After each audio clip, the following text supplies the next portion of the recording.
Welcome to Small Business Breakthrough Series, where each week we're going to be interviewing a number of guests from the financial industry, where we'll discuss financial planning, pitfalls, and benefits that will help your business thrive.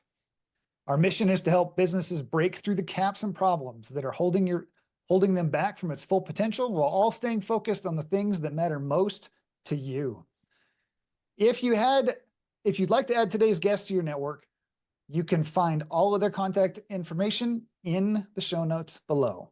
And so without further ado, I'd like to introduce Peyton Hopps, financial advisor with Parallel Financial. And great to meet you, Peyton. How are you doing today? Jason, great to meet you. Doing good, man. Doing great. Peyton, one of the things in that working with businesses that I've found is they always like to know a little bit about who they're working with, especially when it comes down to money. So from a high level overview, can you give us what does your business do and why did you decide to get into financial planning?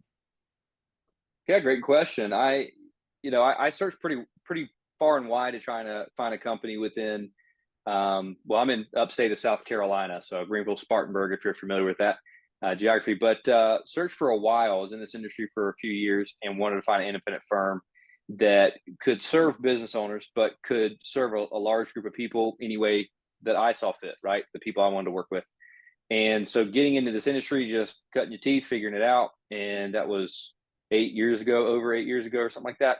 And so now working towards Parallel, where I'm at now, the idea was to find who can I work with that would allow me and put the opportunities in front of me from a relationship standpoint to be able to help people, right? What is our offering? What do we do? What are we about? And so going through that, Parallel is focused on letting the advisor build their own business. So I build my own clientele who I want to work with, but they're focused on kind of three main areas. We have retirees, as everybody does, they work with. You're going to retire or sell your business, so you could be considered a retiree. But the other one is going to be business owners. So that's probably a third or makes up the majority of our clientele. And the other clientele is going to be athletes or professionals. And so we have a kind of a segment there.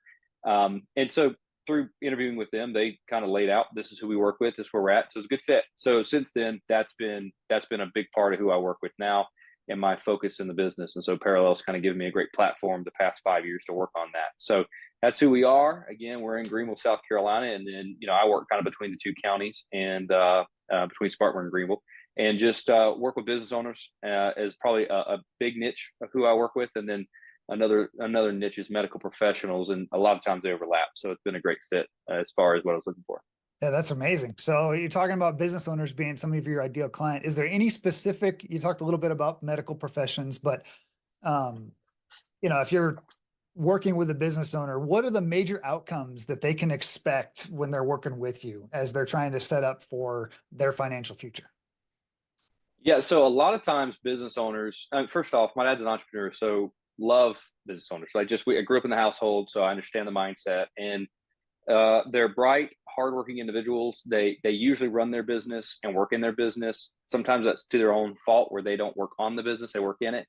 And that's a challenge. But a lot of business owners want to exit, realize they have to take a step back. And so with that, you've got to have your financials kind of in a row, right? You got to have audits, or you've got to have revenue for the past 3 or 5 years, and returns and audits. You got to have all that track record showing where we're going, right? And so a part of that business owners, where I work with them on the business side, so I'll say the business as a whole, but it's usually the owner we're dealing with, is the benefits side of that. So as our firm is unique, and we work a lot in that space with the owner individually or the C-suite, but then with the business, and we can win there, right? We can help with a lot of benefits packages. So you're looking at things like payroll tax credit. It's a program since 2009, and the government's been running, and a lot of business owners don't know about it. Now, it's not going to free up any of their time, but it gives them more dollars to use in their business to grow, and gives their employees a raise without them having to raise. So you get a savings and a raise, and it costs anybody anything. That's the net idea. But so you have that. Then you have benefits packaging of, well, how's your 401k structured, your health insurance? Because if you're at 30 people, you're getting hammered because you're not quite at a package deal at 50, right? If you're at 50, you're not at 100, right? So there's these little bitty hurdles, but we work with a company that is a PEO, and we help implement that into their system, into their company. And if they're going to sell, and it's to a PE firm or something, and they see they've got all this package together and it's all in one spot, it's integrated, and it's not somebody in the business running it that they have to hire and fire or outsource. That's just a stronger point of selling, right? It's simplified. So 401k with the PEO, payroll with PEO, health insurance with PEO, workers' comp with PEO, we've got it all bundled together, and there's usually pretty big savings there. And then the other way we do that, obviously, is sometimes it's a one-off, and we don't need all the things packaged together, but we have pieces that we don't have. And so we have relationships at the firm level and individual level that we will bring in partners to help these companies. So that's from the company side. So when we get those packaged together, they're in a position where everybody's winning, the employees and the employer. And when we sell off, everything's still in a good spot. So we don't have to have these pieces be put in later, because a PEO wants, or a private equity firm wants to see certain pieces overlaid first before we do that, right? Finish this, clean up that. We try and get that done ahead of time. But the companies that we're working with, because of our geographical area, we are a huge manufacturing hub here. We have BMW right down the road. The Greenville-Spartanburg Airport is here. That's a huge hub. The inland port is here in Spartanburg. So we have a lot of industry here. So that's kind of who we work with in the general area. And we've got business owners throughout the Southeast, but as a whole around the area, that's who we're working with. Again, I have medical groups that are in different parts of the country and state, and they need help with the benefits. So 401k, what's the right financial avenue to go down? And so regardless of what the companies are, most of the time the business wants to spend their $1 million to grow, but they neglect to take care of themselves and employees. They're trying to grow the business. And so strategically, we want to put in a retirement plan that makes sense for the company, that keeps your key employees there. They're not churning them because it's a good company, but just not enough package there, right? So there's ways you can craft it around that to give a sweetener to your high compensated employees. So we kind of have a couple areas we work around here and in my practice and my business, but as a whole, we're just trying to get them to the finish line of a few things of savings and good implementation so they can retain the employees. So if they do sell off, they've got a good staff along the way, and they're not struggling to keep the employee retention high. That's, again, that goes straight to the bottom line, if they can be profitable or successful year over year instead of taking a step back every couple of years. Yeah, I know that's one of the big challenges in coaching and working with businesses. And it was a challenge I had to work through myself and grow my own companies, was how to position it so that the business didn't rely on you as the Right. owner to operate, because it's amazing. It's a huge multiple difference between a company that has to have somebody put in to do that, or it's already running and it's kind of seamless, can be making money day one. So those great. You actually answered the third question in here, which is kind of what makes you guys unique and in how you solve that. So that's amazing. What do you see is the biggest problem in your industry, and how are you solving it? So there's two thoughts there, in that we talk a lot about this at the firm level, that we've built our firm to be simple. We don't want it to be complicated.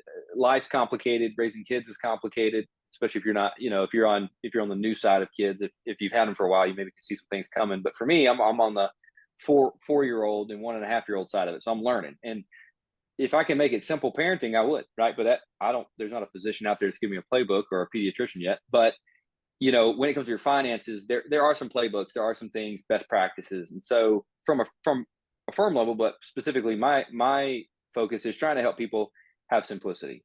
You are great at making a widget or doing a service as a business owner, but you may not know all the options out there.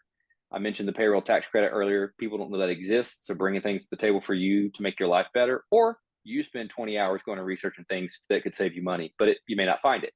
So for us, it's having things at our disposal that we can help the business owner when it makes sense for the business, and just keeping it simple. We do not want to make things complicated. That's probably the number one thing in our industry that is lacking as a whole, is keeping it simple. Now, I say that, and then here's the other thought, is some things are just cookie cutter. Now, we're talking about the investment side on the individual side, even with the business. Like, we have some businesses that have surplus of capital and they want to open up an investment account through the business. And we do that. But I mean, think of a construction company that's sitting on a large piece of money, a piece of land or something. They offload. They don't need the money. There's nowhere they're going to put that money in their business.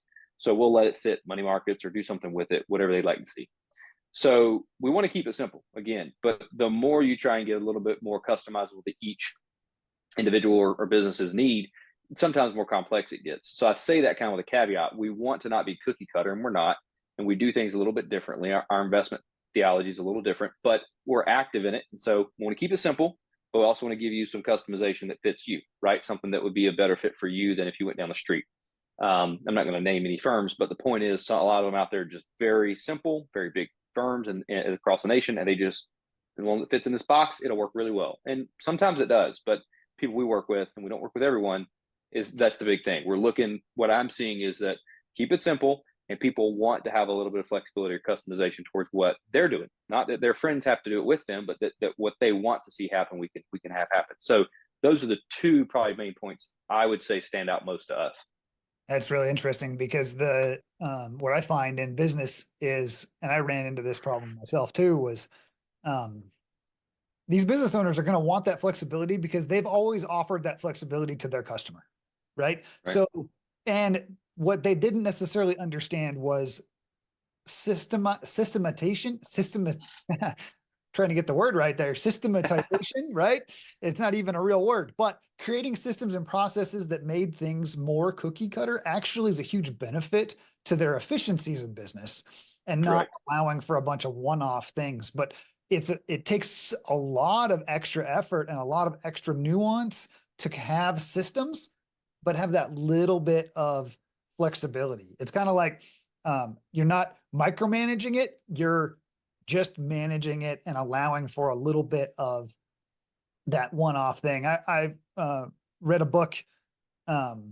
Will Guidara does Unreasonable Hospitality is his book. And it's a great book if you're ever interested in reading it, about how to run really well in the services industry and the hospitality industry. And he gave a little story inside of that around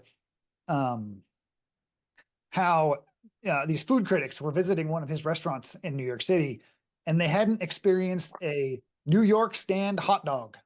Just real simple. But this guy is a Michelin star restaurant, like high-end stuff.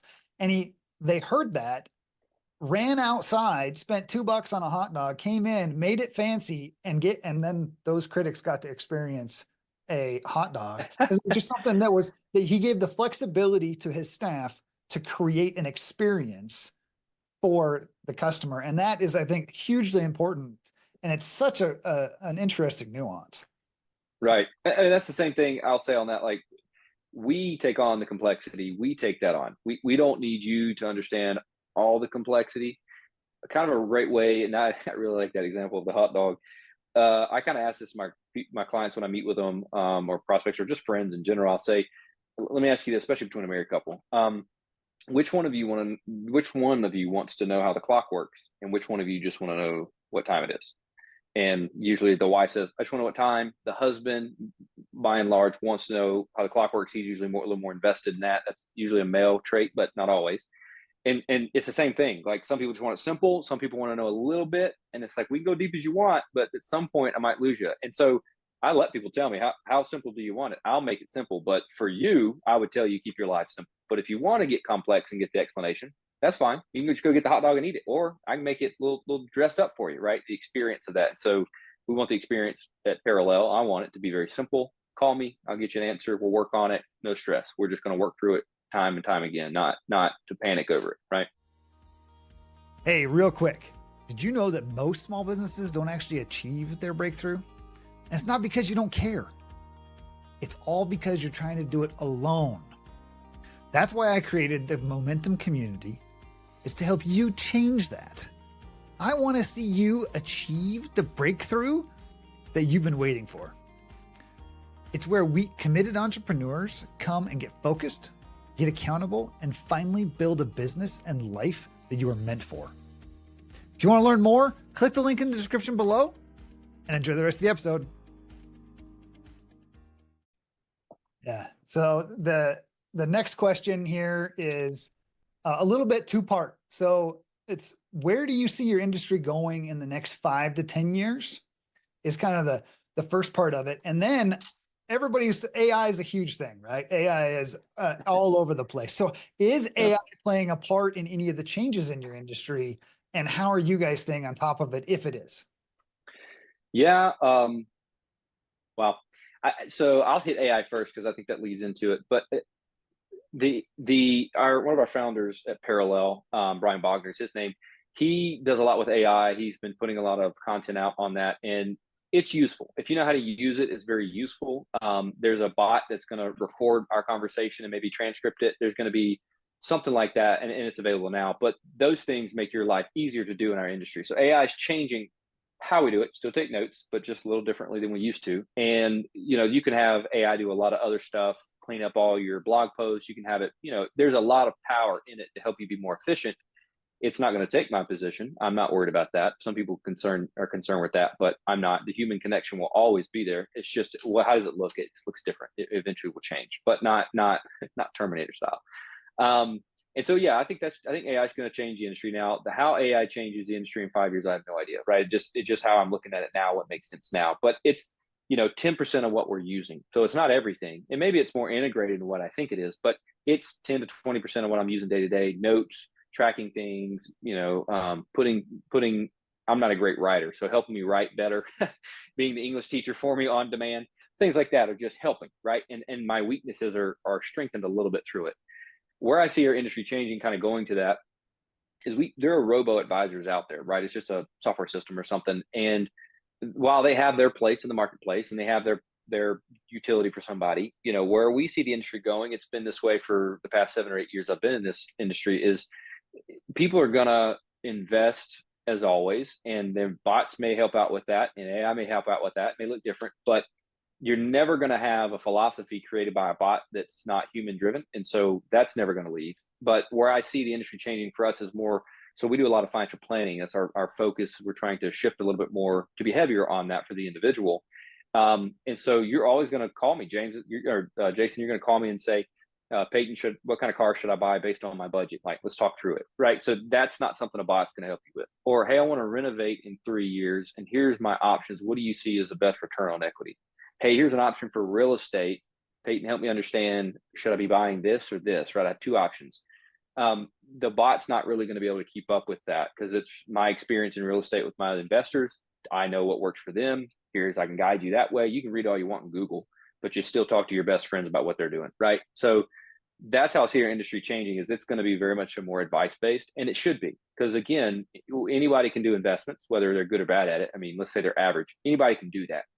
However, I'm not really trying to make my living just saying I have the better return. I'm trying to make it based on your whole entire life, right? Make all your financial areas better, stronger, or simpler. Yeah, that's amazing. AI is just that. It's such an amazing tool to use. It's another tool for the toolbox. I don't think it's actually going to replace a whole lot of stuff. Even it's just going to make the positions or the jobs a little bit more advanced, right? So, because even in car manufacturing, when they came out with robots on how to do stuff, it became much more consistent, reliable. You didn't have to worry about buying a car on Monday that was made on Monday versus Wednesday versus Friday. Like, that's what I was taught growing up in high school, was like, pay attention to the stamp on the door. But you have to be, those machines all have to be programmed. AI has to be able to have an input into it. It's not going to just create an output on its own. So it's just great. And if those that are not paying attention to it or utilizing it, starting to at least learn about it, they're following further and further behind every day. Right. Well, Peyton, it has been great to talk to you. Let's have a little fun and go through the lightning round. So I'm gonna rattle off. There's about 10 questions here, and I want you to just quick response. Like, give me right from your gut as quick as you can. You ready? All right. Okay, here we go. Coffee or tea? Tea. Okay. Cats or dogs? Dogs. Favorite city you've ever visited? San Antonio, Texas. Okay, cool. Last song you were listening to on repeat?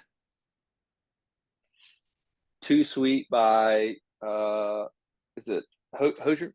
I'm forgetting the name of the artist. Too Sweet by Hozier, let's call it. That's okay. Okay. If you could grab one weapon during the zombie apocalypse, what would it be?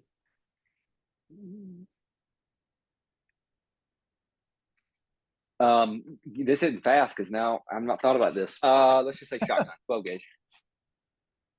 Okay, that's fine. If you look back at past experiences that you have had that have led to your success today, what's the first one that comes to mind? Oh, this one you're not going to expect. Oh gosh, buddy of mine, Charleston Southern, where I went to college my first year, befriended him, took him to church. He was able to get involved with church and accept Christ. And then from that, he led me to cheerleading. Cheerleading led me to Clemson. Clemson led me to my wife. My wife led me, obviously, to my father-in-law. My father-in-law went hunting, which introduced me to out in Wyoming, which introduced me to some advisors at Ameriprise, which kicked me off in this industry. Wow, that is an amazing chain of events. I love it, especially starting with the Lord. So, what's your favorite failure that you have had? Oh my gosh, favorite failure. Buddies and I, okay, yeah, buddy and I started yeah, it's a pretty big failure. Well, it's not a giant failure, but it wasn't great. Started a vending machine company in 2020 because everybody was sitting on their tail. I said, let's buy some machines. Let's find somebody in a manufacturing hub because there's plenty of guys here eat stuff out of the machine because the restaurants are closed down. And let's throw them in some facilities and do it. And it was great for a period of time. And then both of our careers picked up, obviously, as everything did after COVID. And we ended up like being just so worn out from having to chase these machines around. It just wasn't something we could do day to day. So we sold them. So it was a break even, but it was a failure of a wasted time. A lot of lessons learned though. Yeah, there you go. See, I love the thing where everybody, that's a kind of a double-edged question because you end up getting those that are like, okay, what's a failure? And then the others goes, I didn't fail. I just learned. Right. Right. Right. What's your favorite quote or phrase that you think about often?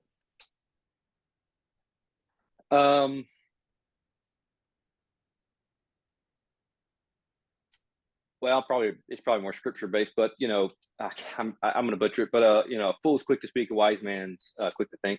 It's based off scripture, but it's not obviously directly from the Bible. But yeah, that I can be quick to speak, not because I'm a fool, but I just have thoughts quickly, and my wife informs me I should probably think about them first. So Our wives are typically a little bit better at those things, aren't they? Yeah. Oh, no, that's good. What's your no miss morning ritual?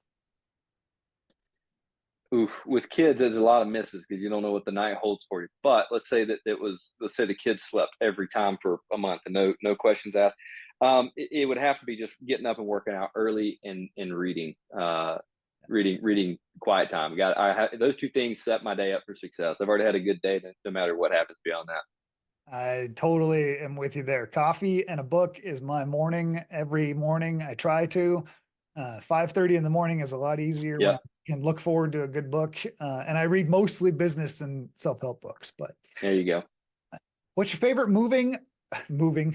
favorite movie or streaming series that you love?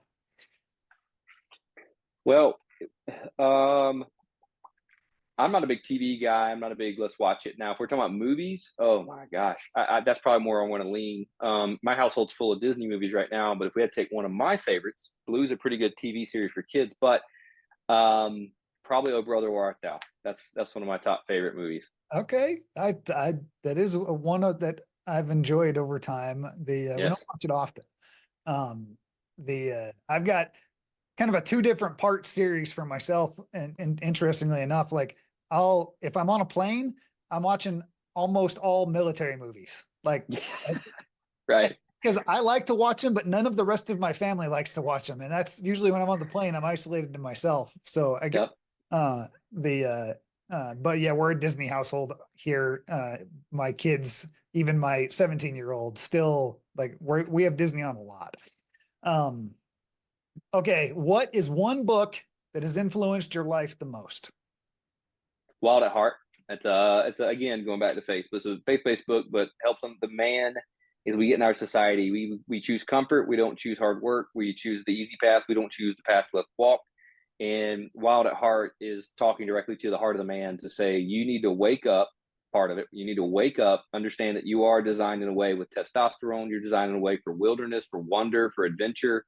It looks different for everybody now in our modern society, but it does take you back to a primal ancestral feeling of understanding that you are built to have these emotions that are just like, let me go create something or conquer something or climb a mountain. And thus you have people who chase adrenaline rushes because it's a part of who we are, and our society's kind of just made it easy to just live life. And sometimes deep down a man needs to go have adventure. And so that's one of probably the best books I've ever read in my early 20s. Wow, I'm gonna have to look that one up. I have not read it, and that's gonna be on my bucket list. I So recommend it. amazing book. So Peyton, if any of our listeners would like to connect with you or collaborate with you, what is the best way to get in touch with you? My email address, super simple to remember. It's Peyton, Peyton, Peyton at parallelfinancial.com. The idea is that the main company, or the company name Parallel, is our interest run alongside of yours, not ours ahead of yours. And so we want to run parallel to that.